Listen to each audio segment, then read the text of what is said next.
Resulta que por parte de mis tíos tengo una pasión por las volquetas. En tantos años de convivencia aprendí a conducirlas y esto porque tengo una pequeña empresa y por un tiempo trabajé para ellos.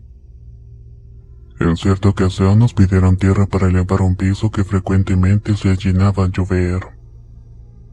Por una u otra cosa las 3 volquetas se retrasaron, por lo que mi tío me dijo que ayudara y me ganaría algo extra. Solo que teníamos que trabajar en la noche, a lo que yo acepté.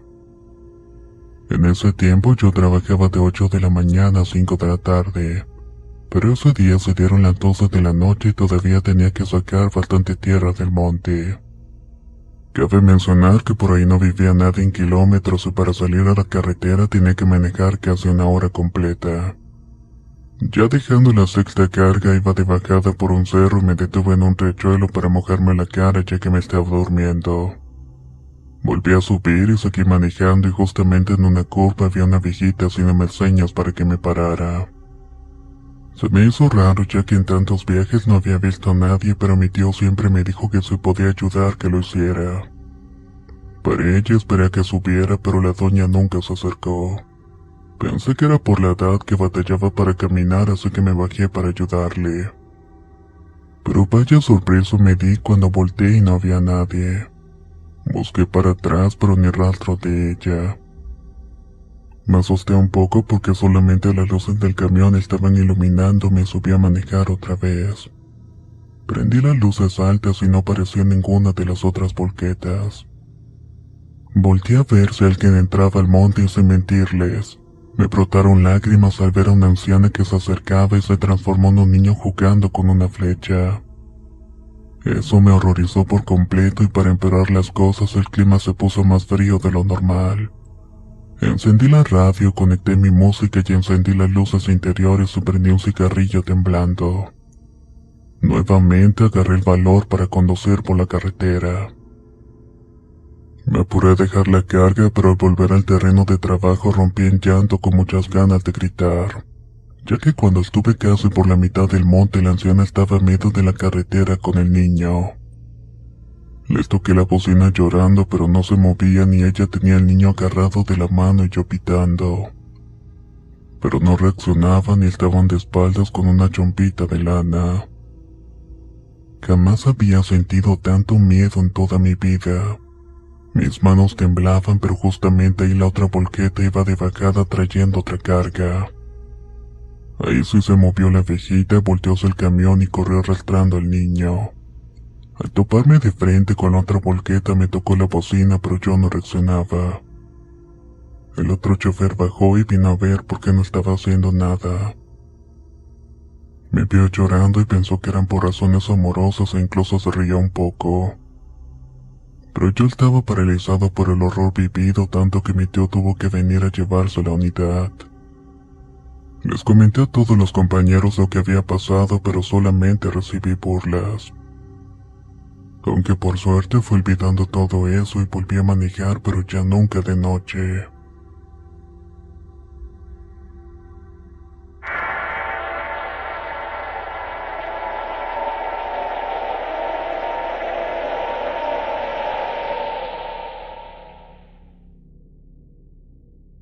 Hace algún par de meses mi esposo y yo veníamos de una fiesta para nuestra casa. Más o menos serían como eso de las 2 de la madrugada. Veníamos platicando muy entrados y en ese instante vi parado un hombre por la ventana. Se encontraba a la orilla de la carretera como si estuviera esperando a alguien. Yo lo seguí con la mirada mientras lo dejábamos de largo. Mi esposo me preguntó qué pasaba porque me había quedado callada y porque estaba volteando hacia atrás. Le dije que era muy extraño que un señor estuviera a esas horas en la madrugada parado a la orilla de la carretera. Él empezó a reírse y a decirme que ahí no había nada, pero yo le insistí y le juraba y perjuraba que ahí había un hombre. Hasta se lo describí, que tenía un pantalón de mezclilla, camisa de cuadros de manga larga y una gorra roja. No avanzamos mucho cuando él me decía que en verdad no había nada y que si quería podíamos volver para comprobarlo. Me quedé helada y le dije que no lo hiciera y que sí le creía. Pero él siguió sonriendo un tanto divertido pensando que yo era la que le estaba bromeando a él. En eso dio vuelta para que pasáramos por el mismo sitio. De regreso esperaba que el hombre se encontrara otra vez al lado de mi ventana. Pero vaya sorpresa y horror que al pasar por ese lugar se encontraba ahora del otro lado de la carretera. Di un grito y me tapé la cara con las dos manos. Mi esposo volteó a su ventana sin dejar de manejar, pero me volvió a decir que no había nada. En verdad que ya me está dando bastante miedo. Nuevamente tuvimos que girar y retornamos unos metros más adelante. Ahora sí ya nos dirigíamos para nuestra casa, pero lo más aterrador es que ya no se encontraba ese hombre en ese lugar. ¿Cómo era posible si no había nada alrededor? No pudo haber ido de un lugar para otro como si nada. Tampoco estaban pasando coches de ningún lado de la carretera. Hoy en día mi esposo asegura que no vio nada aquella noche. Pero tiempo después se lo conté a mis suegros. Ese día, cuando iban de regreso a su casa, me hacen una llamada como eso de las 12 de la noche. Mi suegro, bastante sorprendido, me describe el mismo hombre que yo vi, solo que él lo vio caminando por ese tramo a la orilla de la carretera. A él también se le había hecho extraño ver a ese hombre en la nada caminando ya a esas horas. Ahora cada vez que pasamos por ese pequeño tramo de carretera para volver a nuestra casa, simplemente me tapo la cara hasta dejarlo atrás.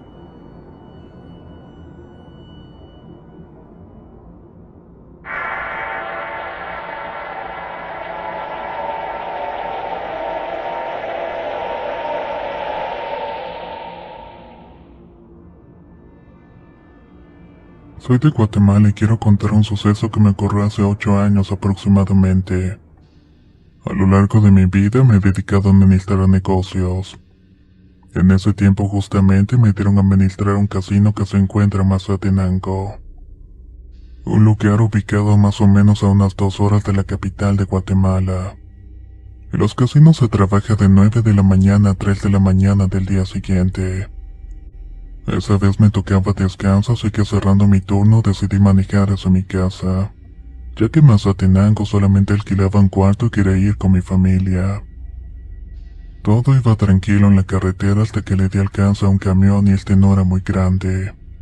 Creo que les dicen de 6 toneladas y tenía una caja con las puertas con candados. Me imagino que estaba transportando alimentos. Cabe mencionar que en Guatemala las carreteras solamente tienen 2 carriles, así que no lo podía rebasar y no va muy lento ni muy rápido. Me fui detrás de él esperando rebasarlo en alguna oportunidad y no sé cómo me di cuenta. En la parte derecha de la caja empecé a ver a un hombre que iba sujetándose de la esquina. Tenía un aspecto delgado con ropa blanca y no distinguía su cara por las luces de mi carro. Eso significaba que era muy pálido porque se difuminaba con el resplandor de mis faros. Me asusté, pero pensé que era porque me estaba durmiendo, así que bajé los vidrios del carro para que me pegara el aire fresco. Pero cuando volví a voltear, este hombre ya no se encontraba allí. Luego de unos minutos volvió a aparecer y solamente que esta vez dejó ver su rostro. Esta vez me asustó bastante. Volví a bajar los vidrios y me golpeé la cara de una palmada ya que pensé que me estaba durmiendo. Al regresar de nuevo la cara ya no estaba, pero en esos minutos volvió a aparecer. Así que lo que hice fue bajar la velocidad del carro y dejar que se fuera el camión.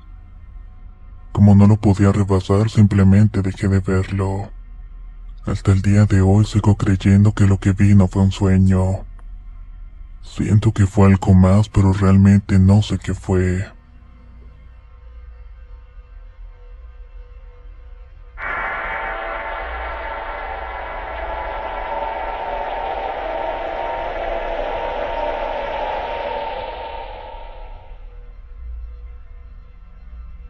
Esto me sucedió hace 2 años cuando viajaba con mi padre hacia Tuxtla Gutiérrez, Chiapas. Era un viaje un poco largo desde Cancún, Quintana Roo, íbamos en su carro que apenas había comprado. Por esta razón también íbamos a una velocidad adecuada como 80 kilómetros por hora. Decidimos parar a las famosas cachimbas de Villahermosa, Tabasco, ya que hacía rato que no comíamos algo. Para esto nos habían dado casi las 8 de la noche. Cuando llegamos nos recibió una señora de edad avanzada que nos atendió bastante bien. Nos dijo que tenían de comer y al finalizar con mucha confianza nos preguntó que para dónde íbamos. Mi papá le comentó que para Tuxtla Gutiérrez, ya que su padrastro había fallecido. Este le había dejado un pequeño terreno y por lo mismo tenía que recoger unos papeles personalmente. Cuando terminó de contarle, le preguntó que por dónde era mejor irse para evitar pagar cuota. La señora le contestó que era mejor irse por la carretera conocida como La Herradura, famosa por ser el principal camino de camioneros, pero también por las desgracias y asaltos. Al terminar, la señora le dijo a mi padre algo que me dejó pensando un poco. Hagan lo que hagan, eviten pasar de noche por esa carretera. Tengan más respeto a los muertos que a los vivos. Mi papá solo lo tomó como un chiste y se subió a su auto. Como somos de poco viajar, pues nos perdimos en una de las intersecciones de Villahermosa. Cuando por fin encontramos la salida eran cerca de las 11 de la noche. Todavía nos faltaba un pueblo más para pasar por La Herradura. Un familiar nos había dicho que la carretera de La Herradura se compone de muchas curvas muy cerradas. Por esta razón se tiene que ir muy calmado. Cuando llegamos nos percatamos que eran cerca de las 2 de la mañana. Nos habíamos demorado mucho por la velocidad en que íbamos. Le dije a mi papá que mejor descansáramos en un lugar iluminado, ya que nos había dicho la señora que evitáramos pasar muy de noche. Mi papá no es muy creyente de este tipo de temas y me dijo que eso no existía. Yo la verdad no me quedé muy contento con esa decisión, pero la última palabra la tiene mi padre. Íbamos pasando las curvas que, como nos habían dicho, si estaban muy cerradas, eran curvas empinadas que reducían la visión del camino. Después de unos 10 minutos de entrar a La Herradura nos percatamos que literalmente no pasaba ningún vehículo. Ya me estaba aburriendo y el sueño me estaba ganando. De pronto mi padre me levantó y me dijo que me pusiera vivo. A unos 50 o 55 metros había una persona al lado del camino. Le tiró las luces altas y me asusté porque nos habían dicho que asaltaban a esas horas. Pero cuando nos acercamos nos dimos cuenta que era una mujer muy pero muy delgada. Mi papá bajó un poco la velocidad y me preguntó que era una persona sola a esas horas de la noche. Yo estaba asustado, así que no le pude contestar. Cuando pasamos al lado de ella se tiró la carretera frente al auto, por lo cual mi padre no pudo frenar. Incluso brincamos cuando le pasamos las llantas encima. Asustado frenó como unos 10 metros de donde estaba la mujer parada y se bajó a ver cómo había quedado. Yo estaba a punto de llorar por lo asustado que estaba, así que decidí quedarme en el auto. Al cabo de unos 2 minutos mi padre regresa callado y pálido. Le pregunté que cómo estaba la mujer y solamente me dijo: la señora sigue parada en el mismo lugar junto al camino. Yo no lo podía creer y decidí mirar por los espejos. Efectivamente estaba parada en el mismo lugar. Le grité a mi padre que arrancara y despertó del shock en el que estaba. Cuando lo hizo olvidó cerrar la puerta y de la nada nos percatamos de que ya había amanecido. En ese momento nos encontrábamos en la caseta de Tuxtla. Le pregunté qué había pasado y me contó que cuando bajó lo primero que hizo fue buscar entre las llantas, pero no encontró nada, así que retrocedió buscando en el camino. Como no hallaba rastro de nada, al darse la vuelta subió la mirada y la vio riéndose a carcajadas. Quedó como en trance y antes de correr solo se levantó y caminó lento al carro. Estuvimos platicando todo el camino de lo sucedido y por fin llegamos a la casa de mi tío, en donde íbamos a pasar unos cuantos días. Mi papá le contó lo sucedido, mi tío solamente le dijo que esa mujer era la hija de un señor humilde de La Herradura. Que un día un camionero la vio a la orilla de la carretera, así que la subió al camión y su destino fue terrible. Y aunque le hicieron funeral, la chica sigue apareciéndose durante las noches. Cuando escuchamos eso sentimos un golpe en el pecho y mi tío terminó de hablar diciendo: por lo menos no se le subió en el carro. ya que eso es lo que más sucede cuando pasan por allí. Mucha gente pierde el control y termina accidentándose. Lo bueno es que cuando pasamos de regreso por ese lugar lo hicimos a plena luz de día y no pasó nada parecido.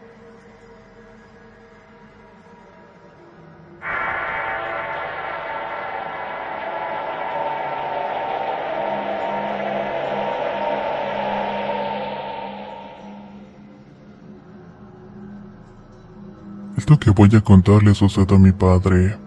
Él manejaba una ambulancia y cierto día le llamaron para una emergencia. Se trataba del fallecimiento de una niña. Junto con su compañero atendió el llamado y llegaron al sitio y encontraron a la pequeña siniestrada por su detestable padrastro. Cuando mi padre le tomó el pulso sintió que ella abrió un ojo y se asustó y su compañero le preguntó qué pasaba pero no le dijo nada. Ya eran casi las 3 de la madrugada cuando levantaron todo. La cosa fue que nunca llegó la unidad de levantamiento. No saben por qué, pero ellos se ofrecieron a llevarla. Agarraron camino. Cuando llegaron a un semáforo empezaron a escuchar como que corrían y gritaban atrás de la ambulancia.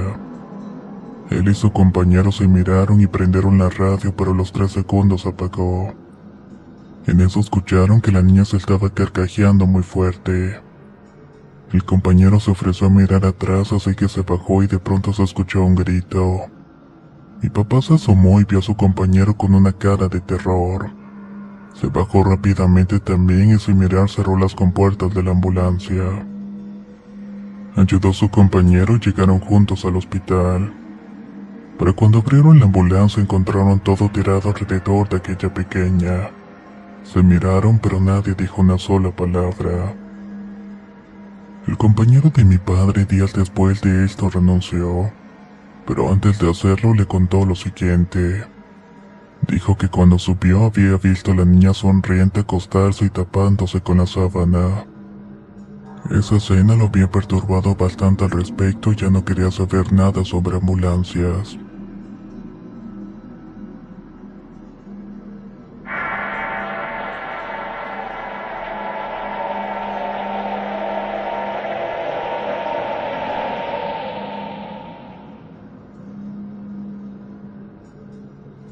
Llevo tiempo radicando en los Estados Unidos, pero por problemas personales tuve que volver a mi pueblo en Huanusco, Zacatecas.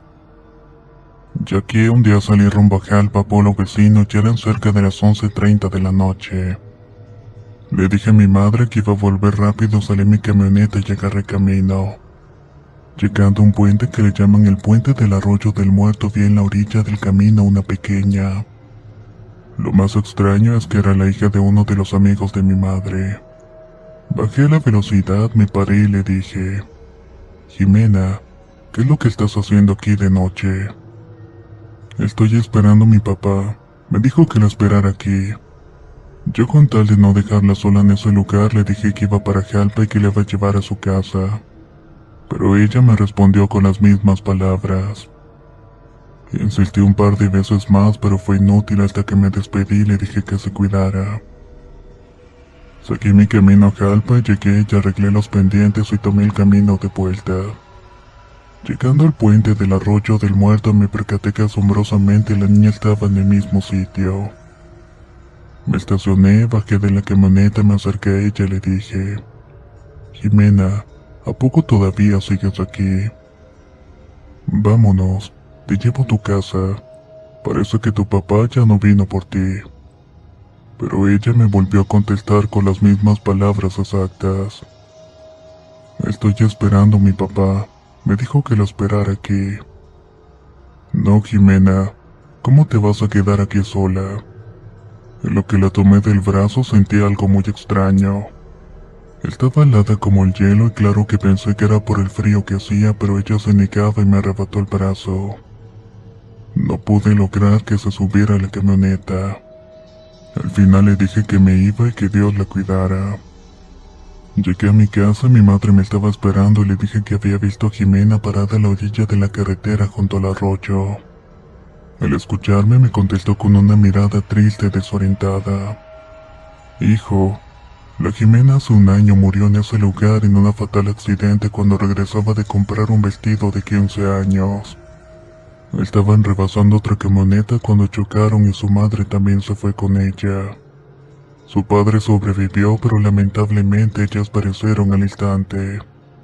Es por eso que aún no puede descansar esa pobre alma en pena. Cuando escuché lo que me estaba contando mi madre me quedé en silencio, sentí una tristeza pesadísima y un nudo en la garganta. Duré una semana así, pero poco a poco me fui reponiendo. Llegó el día en que le comentamos todo al padre de la niña. Al escuchar esto, el papá soltó un llanto de mucha tristeza que no pudimos calmarlo. Pasaron 30 minutos hasta que logró calmarse y decidimos ir al arroyo. Llevamos un cura, echamos agua bendita y rezamos al Padre Nuestro por el descanso de estas dos almas. Pasaron un par de días y desde entonces ya no he vuelto a ver de nuevo a la niña. Espero que haya logrado descansar en paz en el más allá y festejado sus 15 años que tanto anhelaba junto a su madre y a Dios. Ya más adelante su padre las acompañará.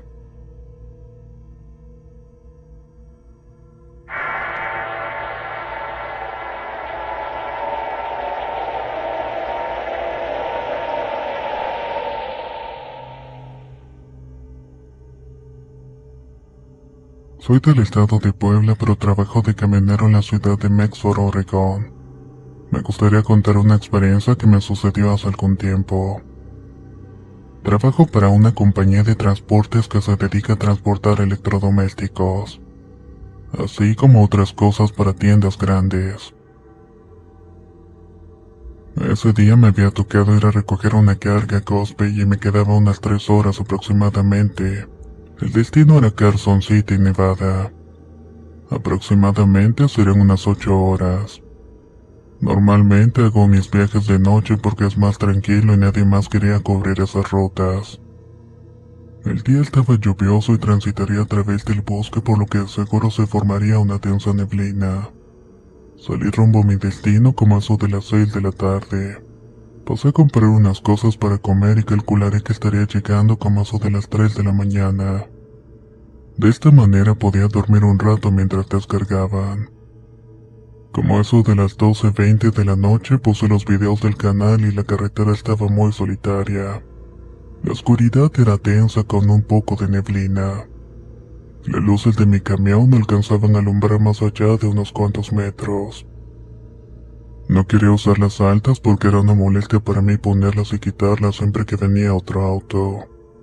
Iba a unas 55 millas aproximadamente y cada vez el bosque se iba haciendo más frondoso y tan frío que me iba calando los huesos. En ese momento quité por un segundo la vista del camino para quitar el recordatorio para tomar un descanso. Pero de repente de la nada salió un animal como un perro muy grande. Estaba en 2 patas y se paró en la carretera tan rápido que no me dio tiempo de frenar. Sentí el impacto y cada uno de los ejes del camión pasándole por encima. En ese momento mi piel se había erizado por los escalofríos que recorrían todo mi cuerpo. Los indicadores del tablero del camión se encendieron avisando de una posible avería. Paré el camión un poco más adelante y pensaba que había sido un venado o un lobo tal vez. Solamente un simple animal, pero los escalofríos me seguían recorriendo todo el cuerpo. Puse las intermitentes y el freno de mano y miré por el retrovisor, pero solamente se veía una oscuridad impenetrable. Me armé de valor y entonces bajé del camión. Abrí la compuerta, tomé mi lámpara y caminé hacia la parte de atrás para buscar al animal que había atropellado. Pero no había nada. No había rastros de sangre ni nada por el estilo. El miedo me invadió más y corrí a la parte frontal del camión. Tenía que encontrar rastros del animal en la parrilla, pero no había nada. De hecho, estaba prácticamente intacta. En ese momento escuché una campana sonar y al alertarme me pareció percibir una sombra entre los árboles observándome. Subí rápidamente al camión para salir de allí, pero el tablero seguía con las advertencias de avería. ¿Cómo era esto posible si el camión no tenía rastros de nada? Pero esto no fue todo. No pude arrancar el motor y estaba destinado a quedarme allí con esa cosa que parecía estar rondándome. Pasaron 20 minutos interminables, minutos donde escuchaba pasos afuera cerca de la cabina. Había un frío que me calaba aún con la calefacción encendida. Cuando trataba de mirar por los espejos retrovisores no lograba ver nada afuera. Para mi suerte, después de un rato pasó una patrulla que cuando vio el camión parado en medio de la nada se pararon a ayudarme. Eran 2 policías y uno me preguntó qué era lo que estaba haciendo a esas horas. Le conté lo que me había pasado, se acercó a su compañero y cambió su mirada mientras el otro oficial se acercó a la patrulla. Habló con unos códigos y después de un rato me dijo que se iban a quedar conmigo cuidando el camión. Que no me preocupara porque habían llamado una grúa del condado más cercano que estaba a 1 hora de allí. Después de eso todo regresó un poco más a la normalidad y ya no había sombras. Solo se escuchaba el sonido normal del bosque. Al final se llevaron el camión a la estación más cercana. De esa manera terminó el gran susto que me di en ese viaje. Desde entonces ya no he vuelto a manejar de noche.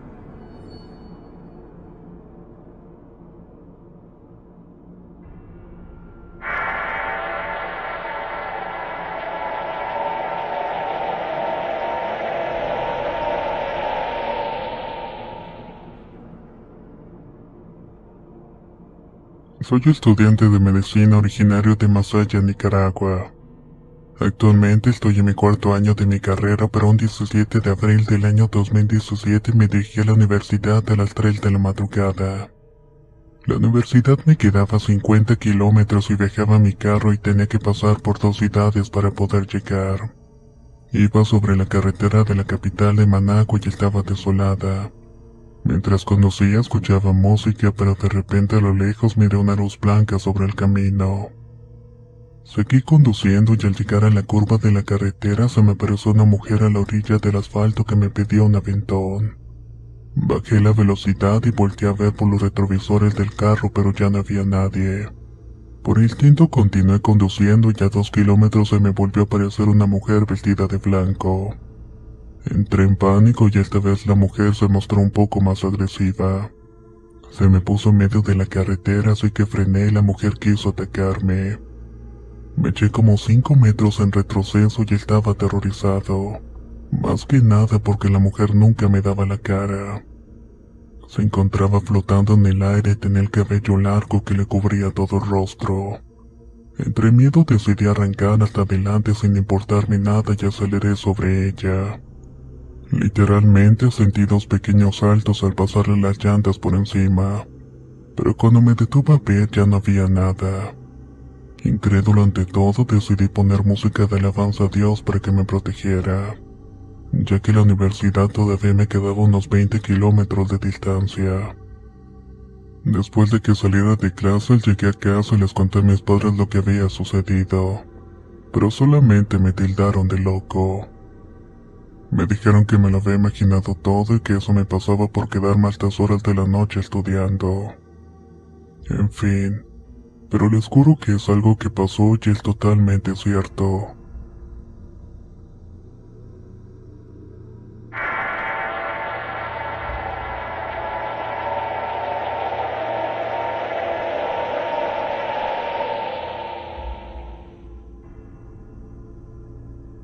Por el año 2018 trabajaba en una dependencia de gobierno como supervisor. Tenía el turno nocturno y compartía el auto con un compañero que lo usaba por las tardes. Generalmente me lo entregaba como eso de las 10 de la noche. Iniciaba mis labores a esa hora y lo volvía a entregar como eso de las 5 de la mañana. Esto que voy a contar pasó un día de muertos. De hecho, días antes los dos, como no somos muy creyentes, hacíamos bromas sobre la fecha. La cuestión es que ese día al recibir el auto sentí algo extraño mientras iba manejando por la ciudad. Incluso al terminar el turno me sentía un poco cansado. Al entregar el auto, mi amigo me llevó a mi casa y cuando íbamos llegando a lo lejos vi a una persona extraña. Cuando nos acercamos noté que era una mujer de pantalón azul y playera blanca. Nos estacionamos, pero sorpresivamente se acercó al auto e intentó abrir la manija de la puerta. Mi amigo cerró el auto de inmediato y por instinto arrancó el motor y dobló la calle y luego se echó en vuelta pero al volver ya no había nadie. Dio otra vuelta para ver si se había ocultado en otra cuadra, pero increíblemente no había nadie. Pensamos que fue un intento de asalto, pero aparentemente todo estaba en calma. Me bajé y rápidamente entré en mi casa. El día siguiente por la tarde pasó el voceador de un periódico local que coloquialmente llamamos chismoso. Estaba gritando en el altavoz que en la madrugada hubo una balacera en la colonia vecina. Mis padres se querían enterar de lo que había pasado, así que compraron el periódico. Yo también tenía curiosidad y le di una ojeada para descubrir el verdadero horror al ver que en la portada estaba la chica que intentó abrirnos el carro. Cuando leí la nota leía que los hechos ocurrieron entre la 1 de la mañana y se me hizo un nudo en la garganta. No había forma de que eso fuera posible porque nosotros habíamos vuelto como eso de las 5 de la madrugada. Les conté a mis padres y a mi amigo y ellos coincidieron de que era un alma que había muerto de forma violenta, y que ésta se nos había aparecido en forma de espíritu. Tal vez se nos había aparecido por hacer bromas al respecto. Claro que desde ese entonces ya no he vuelto a bromear sobre ese tipo de cosas. Y también he evitado trabajar de noche. Esta historia es conocida entre algunos conocidos y familiares. Yo nunca había escuchado hablar de eso, e incluso teniendo tíos muy afectados a contar todo tipo de historias de terror y leyendas del pueblo. Por alguna razón extraña no se habla mucho sobre el manto negro. Yo lo tuve que conocer el día que mi abuela falleció. Era un jueves cuando me dieron la noticia sobre la repentina muerte de mi abuela. Si bien ya era una mujer mayor, se veía fuerte aún. Todo el tiempo caminando a la iglesia desde su casa, cargando bolsas del mandado ella sola y rara vez la veíamos dolerse de algo. Sin duda no esperábamos que fuera tan de pronto. La abuela era conocida por mucha gente. Siempre estaba platicando con alguien cuando salía a la calle, incluso somos una familia bastante numerosa. Por lo que a nadie le sorprendió la cantidad de personas que asistieron al velorio aquel día. Si bien yo no soy una persona muy sentimental, la muerte de mi abuela me dolió mucho, al grado de que ese día yo prefería mantenerme ocupado en lo que sea que hiciera falta para no pensar en que ella ya no estaba. Prefería estar cargando sillas, repartiendo café, pan y todo lo que pudiera con tal de no ver aquella fría caja de muerto a mitad de la sala. Evitaba todo contacto con las personas que me conocían. No quería recibir sus condolencias ya que no estaba listo para todo eso. Recuerdo bien que cerca de la medianoche, cuando se había terminado uno de los rosarios, salí con mi padre a servirle café a la gente. Hacía mucho frío esa noche y por un momento lloviznaba. Recuerdo haber estado sirviendo café a un vecino que estaba solo en la calle cuando de pronto no pude evitar mirar fijamente a un hombre en la esquina de la calle. El hombre estaba vestido totalmente de negro con un sombrero del mismo color, y con un manto que cubría casi todo su cuerpo. Podía alcanzarle a verle las botas o incluso las espuelas plateadas.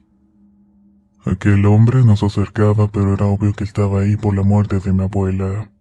De inmediato me acerqué a él con la jarra de café aún humeando de caliente. El hombre no se movía de su lugar y tenía las manos dentro de su manto con las piernas abiertas a la altura de los hombros. De pronto escuché a mi padre decirme: «David, ven para acá», me gritó de manera desesperada. Volteé para decirle que le iba a servir café al tipo, pero mi padre me contestó que no lo hiciera. Así que me regresé inmediatamente caminando sin voltear. «Confía en mí, hijo», me dijo. Tomé fuerte la jarra con café que en ese momento noté que ya no estaba caliente. Era todo lo contrario, parecía agua salida del refrigerador completamente fría. Comencé a caminar y mientras lo hacía podía escuchar las espuelas de aquel hombre sonar. No sabía si se acercaba a mí o se alejaba, pero la cara de mi padre lo decía todo. Su cara de horror y la del vecino me indicaba que tenía que apurarme. Solté la jarra y comencé a correr y de inmediato los tres entramos a la casa y cerramos la puerta. La gente se nos quedó viendo extraño y era obvio. Parecía que estábamos jugando cuando teníamos que estar llorando a la abuela. El vecino pidió agua y fuimos los tres a la cocina y ahí le pregunté a mi padre por aquel hombre. Mi padre trató de evitar el tema y se quiso sacar la mentira de que podía ser algún ladrón o algo por el estilo. Dijo que tenía toda la pinta de ser un malandro y que debía evitar a toda costa acercarme a ese tipo de gente.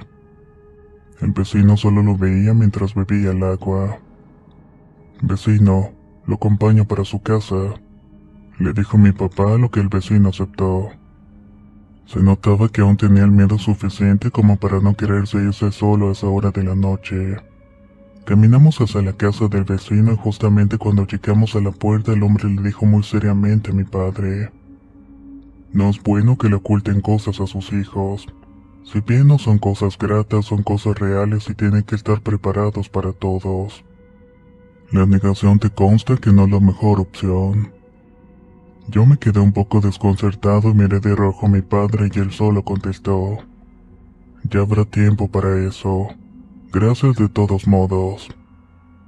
El regreso a casa fue rápido y muy callado, decidí no confrontar a mi padre con preguntas. Ya demasiado tenía con la muerte de su madre como para tener que estar lidiando conmigo mis preguntas tontas. Pero vaya que se me quedé pensando en lo que dijo nuestro vecino. Esa noche volví a ver a aquel hombre 3 veces más. La primera fue mientras intentaba cerrar la ventana de una recámara que daba hacia la calle. El tipo estaba afuera parado viéndose la casa pero no se acercaba mucho. La segunda fue como a eso de las 3 de la mañana y salí a acompañar a una tía a tomar el taxi y lo vimos. Mi tía no dijo nada pero me tomó de la mano y comenzó a rezar. En ese momento llegó su taxi y el hombre ya no estaba allí. La tercera vez fue casi antes de que amaneciera. El tipo se acercó a la puerta de la casa y se quedó parado cerca de 2 minutos allí, haciendo que lo que los vimos tuviéramos esa sensación de miedo de quedarnos congelados por alguna razón. Si bien aquella noche había sido muy extraña, prometí no hacer preguntas. Me di cuenta que nadie hablaba o quería hablar sobre todo eso, por lo que esperé a que enterráramos a la abuela y estuviéramos todos calmados para preguntar. En la casa es una tradición que al menos una familia debe quedarse ahí cuidando el altar del muerto mientras los demás van al panteón. En esa ocasión se quedaron una tía ya bastante mayor y un primo cuidándola. Mientras tanto los demás nos fuimos al sepelio. Fue el primero en volver y yo traía una camioneta con arreglos florales que la gente llevó al panteón y en la familia es una tradición ponerlas en el altar hasta el 9º día. Cuando llegué a la casa vi que la puerta estaba cerrada, cosa que no debía hacer. Mi primo y mi tía se habían quedado, así que abrí la puerta y encontré a mi prima abrazando a la tía, quien se encontraba en un aparente estado de nerviosismo, el cual por su edad era peligroso que siguiera en ese estado. ¿Qué pasó, Norman?, le pregunté de inmediato a mi primo. La tía se puso muy mal. Estaba rezando frente al altar de la abuela y yo estaba en la cocina. Allí escuché una voz que me dijo: buenas tardes, Carmen. Salí a ver quién era y mi tía al ver al hombre se desvaneció por unos segundos. ¿Por qué? ¿Quién era el hombre o qué quería? Ni idea, yo no lo conozco, pero venía todo de negro y con un sombrero. Cuando quise pedirle ayuda para mover a la tía a la cama, el hombre ya no estaba. Es el manto negro, contestó la tía Carmen. No era la primera vez que yo escuchaba ese nombre, pero la única vez fue en la primaria cuando un compañero contaba una historia sobre un hombre vestido con un manto negro, el cual recorría las calles de las ciudades en búsqueda de almas. Tía, yo anoche vi al mismo hombre en la calle. Me iba a acercar a darle café cuando mi papá me lo impidió. El vecino también lo vio. Díganos quién es ese hombre y por qué le tiene tanto miedo. Mi primo se me quedó viendo mientras ayudaba a la tía a reincorporarse en una de las sillas. La tía tomó un poco de aire y comenzó a contarnos una historia de cuando ella y mi abuela eran niñas. Una historia que tenía que ver con uno de los terrenos que el gobierno le había regalado al papá de ellas y que estaba bastante lejos de la ciudad, pero que por alguna razón el bisabuelo nunca lo quiso vender hasta que nada volvió a crecer allí. Según la tía Carmen, porque ese terreno había quedado en deuda. Posteriormente, un ganadero muy conocido de la región terminó comprando ese terreno para usarlo como potrero, y ellas aceptaron venderla con mucho gusto. Pero te digo algo, no nos pertenecía, dijo la tía antes de ponerse a llorar. Mi primo y yo la recostamos en un sillón más cómodo que estaba en una recámara para que pudiera dormir un poco. La familia no tardaba en llegar y no queríamos que sus hijos la vieran en ese estado. Se iban a preocupar y hasta molestar con nosotros. Acomodamos las flores en la sala e intentamos hacer lo mejor posible, pero Norma no dejaba de pensar en aquel hombre. No le vi la cara, pero su voz era muy familiar. Ya olvídate de eso, le dije. En esta ciudad pasa de todo. Acostúmbrate. El primer rezo comenzó a las 7 de la noche y la mayoría de los hombres de la familia salimos a la calle a platicar con los vecinos y demás personas. Mientras tanto, las mujeres eran quienes hacían todo el proceso de rezar a la abuela. Tavo, un amigo de la familia de muchos años, llegó a ver directamente a mi padre y le pidió hablar a solas. Tavo había sido trabajador de mis abuelos por muchos años y cuando por fin pudo poner su negocio se independizó, pero quedó como un gran amigo de todos. Él era muy joven cuando llegó a trabajar con mis abuelos y le tocó vivir el último año en el terreno del cual hablaba la tía Carmen. En aquel tiempo mi abuela intentaba sembrar en aquel terreno y pensaba que teniendo a alguien viviendo allá y poniendo atención a la siembra, se iba a lograr por fin el cometido, pero nada crecía en aquellas tierras. Durante casi todo un año, Tavo fue el único encargado del lugar. Siempre que venía a la ciudad por su pago y por las herramientas y víveres nos traía historias. Pero la que más recordaba era la ocasión en que se encontró de frente con un charro negro. Según la historia de Tavo, aquella vez había salido tarde de aquella comunidad, así que tenía dos opciones.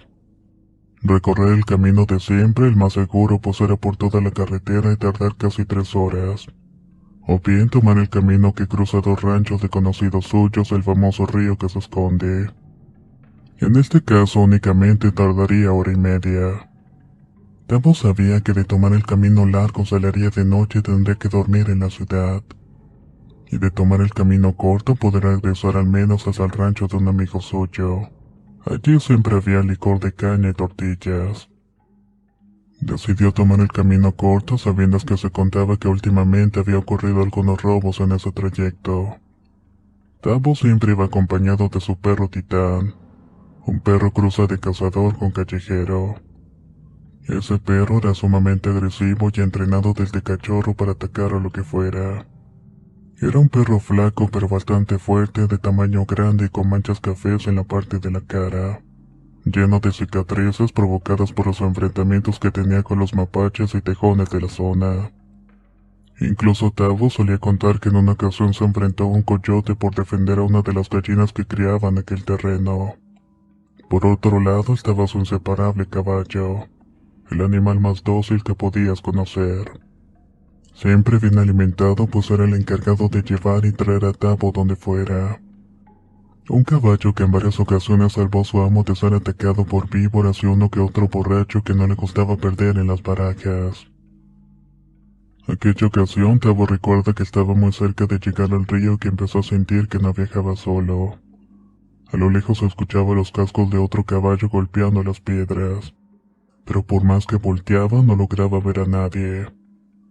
Titán también sentía algo, pues todo el tiempo iba alerta y ladraba cuando sentía la presencia de otra persona. Llegaron al río y Tavo bajó de su caballo para tomar un poco de agua. Esperaba que el caballo y su perro también lo hicieran, pero el único que se acercó fue él. Terminó de beber agua y vio que el caballo se movía de manera nerviosa. Reparaba como intentando avisarle de algún peligro. Mientras tanto, el perro gruñía en posición de ataque. Tavo no entendía el porqué hasta que volvió la cabeza una vez más hacia el río.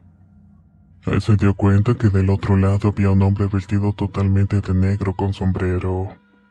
También lo que parecía ser un jorongo o un pollo cubriéndole la mitad del cuerpo. A su lado había un enorme caballo de color negro con los ojos rojos que miraba fijamente a Tavo y a sus animales. Ya era tarde y regresar hasta la intersección para tomar el camino largo ya no era opción. y regresar a la comunidad era peligroso a esas horas. Tavo tomó una bocanada de aire mezclada con valor e intentó cruzar el río. Pero el caballo se resistía y el perro, que siempre se mostró agresivo en ese momento, aullaba como un cachorro sin su madre. No tenga miedo, amigo. No le voy a hacer daño. Yo solo estoy de pasada. Mi destino es montaña arriba en un lugar llamado Rosal, le dijo el hombre a Tavo. No sé qué tienen los animales que no quieren cruzar el río. Siempre lo hacemos, pero ahorita andan rejegos, contestó. Tal vez si me muevo de aquí se sientan más seguros. El hombre tomó las riendas de su caballo y comenzó a caminar hacia el hueco en la tierra donde se escondía el río. Cuando el hombre llegó a la perforación natural, se sentó y su caballo hizo lo mismo. De esta manera le dio la espalda a Tavo. En ese momento, Titán cruzó el río a toda velocidad y siguió corriendo sin parar. Tavo pudo cruzar con el caballo e intentaron darle alcance a Titán, pero no lo lograron. Titán llegó antes que ellos a la casa de mis abuelos, totalmente cansado y asustado. No era el mismo perro que siempre llegaba ladrando y queriendo morder a todos. Varios minutos después llegó Tavo con el caballo y les contó lo sucedido. Mi abuelo, en forma de broma, le dijo que era el diablo, como lo conocían en los ranchos como el charro negro. Tavo nunca pudo describir la cara del hombre, pues nunca se la pudo ver. Solo recordaba su atuendo y sus brillantes espuelas de plata. Esa noche mi padre y Tavo entraron a la casa y salieron cuando terminó el primer rezo. Se despidieron y no volvimos a ver a Tavo en los siguientes días.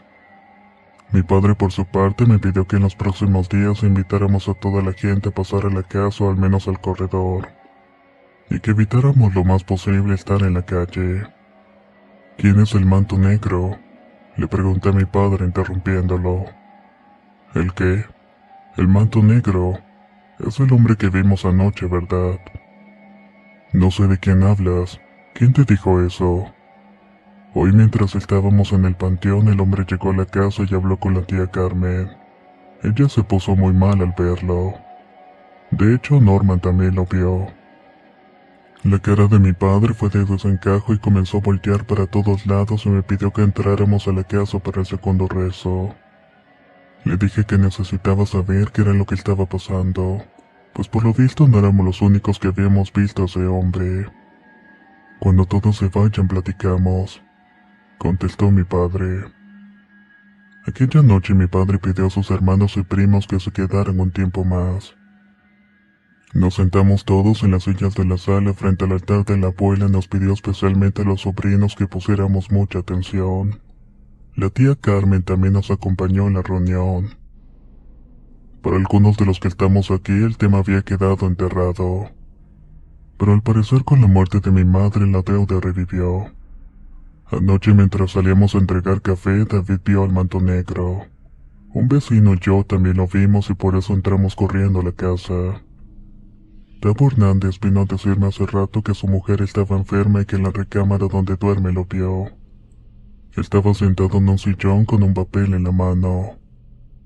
Y antes de que se preocupen, Norman y la tía Carmen lo vieron hoy aquí en la casa. El vecino ayer me dijo algo muy cierto. La negación no es la mejor opción, ya que vimos lo que pasó antes. La hija mayor de mi tía Carmen, mi tía Romina, intervino. Yo soy la mayor de mis hermanos y la única que le contaron todo, con la promesa de que no dijera nada a los demás, porque según mi madre iban a saldar esa deuda. Ahora me entero que la deuda sigue y que la única que queda es mi madre. ¿Cómo no me voy a preocupar? Jero, el hijo de mi tía Romina, de inmediato pidió explicaciones. Nadie entendía de qué hablaban nuestros padres y todos comenzamos a hablar al mismo tiempo. Pedíamos respuestas y hacíamos más preguntas hasta que la tía Carmen, con ayuda de otro tío, nos cachó a todos para luego comenzar a hablar. A partir de ahora la única que va a hablar soy yo, y si necesito que alguien más me ayude yo les aviso. Para mis nietos no se preocupen, a ustedes no les pasará lo mismo que los nietos de Lola. Ustedes no son parte de esto. Para los demás ya saben lo que tienen que hacer. Espero no tarde mucho en tomar la decisión.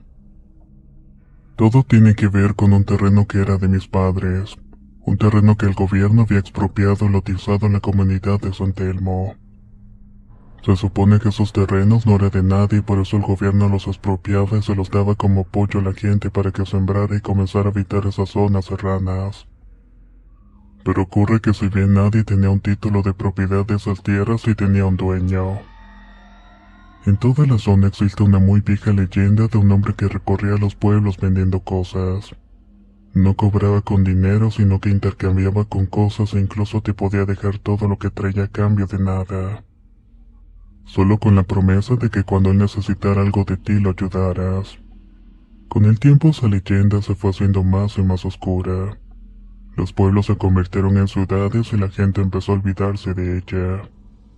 Pero aquel hombre seguía recorriendo los pueblos cambiando comida por favores. Nadie sabía de dónde sacaba tantas cosas. Podía traer verduras y frutas siempre recién cortadas, como podía traer herramientas que te ahorraban muchas horas de trabajo. Incluso cargaba consigo pepitas de oro y artículos de gran valor. Nadie sabía de qué vivía si no cobraba nada. Cuando mucho aceptaba comida y agua para continuar su camino. Muchos quedaron debiendo pues el hombre no repetía los mismos pueblos tan seguido. Con el tiempo muchos se olvidaban de eso. Al pasar el tiempo mucha gente comenzó a hablar del hombre vestido con un manto negro que recorría las calles por las noches. Luego decían que quien lo veía era señal de que un familiar suyo iba a morir. Nosotros escuchábamos la historia cuando éramos chicas y fue hasta que cumplimos 16 años que supimos que era cierta. Resulta que los terrenos que el gobierno había entregado formaban parte de una extensa zona de los antiguos habitantes de las comunidades que llamaban Tierra Encantada. Ya que todo lo que crecía en ese lugar, cualquier cosa que se sembraba se daba en abundancia. También había un río que cruzaba y que abastecía de agua a varias comunidades. En el lugar se encontraba desde oro hasta piedras preciosas y siempre había animales para cazar. Era una especie de santuario natural que con la llegada del gobierno se acabó. Talaron árboles para poder marcar las delimitaciones de los nuevos terrenos. Desviaron y entubaron el agua del río para abastecer a crecientes ciudades vecinas y cobrar por el agua. Con la llegada de los taladores se fueron los animales y con la limpieza del río dejaron de encontrarse oro y demás cosas de valor. A muchos de quienes recibieron tierras en aquella zona se les comenzó a presentar un hombre por demás extraño. Decía ser el dueño original de esas tierras y las quería de vuelta o que al menos quería un trato justo por ellas. Muchos lo tomaron a loco. Era la palabra de un hombre vestido totalmente de negro contra los documentos que amparaban la propiedad de esas tierras. Cuando el hombre vino a la casa, mi padre fue muy grosero con este. Le dijo que si no tenía un papel que demostrara que eran suyas esas tierras no podía negociar con él. El hombre le dijo que tenía algo más importante que un papel y le dijo que lo veía en el terreno el otro día temprano para demostrárselo. Mi padre fue acompañado de otros dueños de tierras en el lugar y se encontraron con aquel hombre. Allí el tipo les demostró a cada uno las bondades que tenía a su disposición. Les dijo que a cambio de todo eso él solo quería que estuvieran dispuestos a ayudarlo en todo. Con mi padre fue diferente, ya que el hombre le dijo que sus tierras eran las más fértiles. Y aparte debajo había enterrado mucho oro que provenía de robos y de piratería. Que a pesar de la tentación no debías desenterrarlo, pues a cambio de eso la tierra lo premiaría con más fertilidad, haciendo que todo lo que sembrara iba a crecer y con eso iba a ganar más dinero que sacando todo el oro escondido. A cambio el hombre le pedía que cuando llegara el momento le entregara la mayor de sus hijas, o sea Lola. Para mí los demás esta historia parecía sacada de un libro de leyendas. Pero por la mirada de mi padre y de mi tía Romina me daba cuenta de que ellos también la creían. Nadie se atrevió a interrumpir a la tía Carmen, que continuó con su historia. Mi padre no estaba convencido al 100% de lo que decía el hombre, así que aceptó y firmó el papel donde decía que llegado un momento el hombre podría cobrar su deuda, y mi padre tendría que aceptar a cabalidad. Pasaron años y ciertamente en esa tierra todo crecía. Poco a poco comenzaron a hacer un gran negocio sembrando caña y maíz. Con el paso del tiempo y con el dinero que generaba todo eso, mi padre fue comprando más tierras vecinas. Se hizo con mucho terreno hasta que volvió a ser visitado por aquel hombre del que nadie sabía su nombre. El hombre le dijo que el pacto era por sus tierras originales, pero que la ambición era mala y traicionera. Que él nunca quiso que sus tierras quedaran solamente para el beneficio de una sola persona, que le daba una semana para entregar las tierras a la gente o entonces él cobraría la deuda y no solamente de él, sino que también la cobraría a los demás. Mi padre no le hizo caso al hombre y siguió con sus planes de expansión. Al mismo tiempo ya tenía algunos locales comerciales en la ciudad y había adquirido terrenos pequeños en la ciudad pensando en un futuro. Pasó la semana que le puso el plazo que el hombre a mi padre se presentó en la casa con varias hojas como la que firmó mi padre. Se las entregó y le dijo que era momento de pagar las deudas. A partir de ese día mi padre comenzó a perder dinero y la tierra ya no era fértil como antes. El agua del río comenzaba a escasear y tenía deudas por todos lados. Su única idea fue buscar el oro que el manto negro le había hablado en un principio. Poco después yo conocí al hombre que a la postre me casé y tuve mis hijos. Él no era de aquí y me fui a vivir con él y no estaba interesado en el negocio de mi padre. El oro que mi padre encontró sirvió para pagar algunas deudas y evitar que terminaran vendiendo las tierras, pero eso no sirvió para mucho. Mi padre enfermó y poco a poco dejó de trabajar y fue cuando llegó a la familia Rubén, quien luego se casaría con Lola. Rubén era un hombre trabajador y quería mucho a Lola. Él poco a poco se fue encargando de las cosas que mi padre ya no podía hacer. Pero las tierras conforme pasaba el tiempo se hacían menos fértiles, hasta que se terminaron por vender después de la muerte de mi padre, quedándonos solamente con el terreno original. Mi madre no quiso que lo vendiéramos y unos días antes de morir nos contó toda la historia de la deuda con el manto negro. Y también cómo es que la deuda continuaba abierta. El hombre aquel todavía podía reclamar a Lola como suya en el momento que quisiera. Era por eso que no podíamos vender la propiedad porque si se vendía el hombre vendría a cobrar la deuda. La poca herencia se repartió en partes iguales, dejando que el terreno propiedad de ambas y yo se lo cedí a Lola. En algún momento pensé que la deuda solamente la incluía a ella, cosa que era un terrible error. Antes de morir mi padre se encontró por última vez con el manto negro. Este le ofreció una muerte sin dolor para él y para mi madre, a cambio de agregar algo al contrato. Mi padre aceptó el saber que no habría vuelta atrás y para evitar el sufrimiento de mi madre el nuevo contrato me incluía a mí y a la siguiente generación, a cambio de que no nos faltara nada durante los 40 años siguientes. El contrato se renovaría con el guardián de las tierras cada 5 años. El último en firmar el contrato fue Tavo Hernández, quien no sabía que Lola lo había mandado a vivir un año a ese lugar para fungir como guardián en la última firma del contrato. Lola y yo cometimos el error de guardarle sus secretos a nuestros esposos. Por algunos movimientos legales ese terreno quedó a nombre de Rubén en algún tiempo, quien sin consentimiento y creyendo que era lo mejor para la familia en cuestión financiera vendió el terreno. A partir de ese día comenzamos a recibir las visitas del manto negro, como un recordatorio que en cualquier momento cobraría su deuda.